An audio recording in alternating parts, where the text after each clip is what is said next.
Bonjour à tous et bienvenue dans cette vidéo sur les corps purs et les mélanges dans laquelle je vais parler des états de la matière. Une des activités des chimistes consiste à déterminer la nature d'un échantillon, c'est-à-dire identifier les espèces chimiques présentes.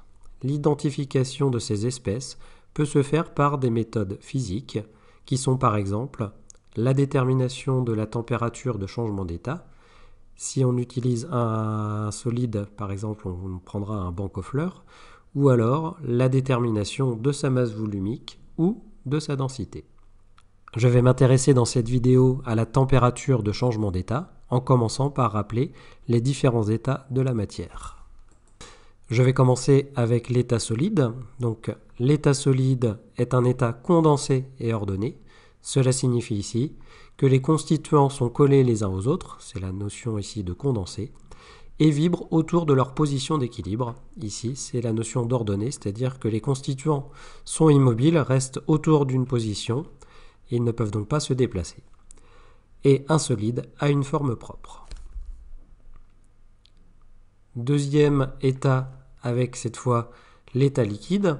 Donc l'état liquide, lui, est un état condensé et un état désordonné. Condensé signifie que là encore les constituants sont collés les uns aux autres, mais désordonné signifie que ces constituants par contre peuvent se déplacer.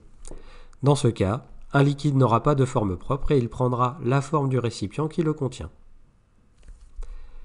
Et enfin, dernier état de la matière, ici, l'état gazeux. Donc l'état gazeux, lui, est un état en expansion et désordonné, ce qui signifie que cette fois les constituants sont loin les uns des autres et qu'ils peuvent se déplacer dans toutes les directions. Donc un gaz n'aura pas de forme propre et il occupera tout l'espace disponible.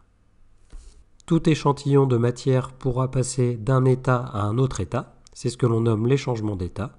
Je vais les présenter maintenant. Donc je représente ici mes trois états, solide, liquide, gaz. Si mon échantillon est dans l'état solide et qu'il passe à l'état liquide, il s'agira d'une fusion. S'il est liquide et qu'il passe à l'état gazeux, il s'agira d'une vaporisation. Et s'il est gazeux et qu'il passe à l'état solide, il s'agit d'une condensation. Les changements d'état peuvent bien sûr se faire dans l'autre sens. Donc si je passe du liquide au solide, il s'agit d'une solidification.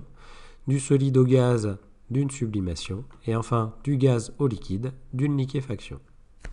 Ces changements d'état vont respecter quelques propriétés qui sont justement utilisées dans le cadre de l'identification d'une espèce chimique par détermination d'un changement d'état.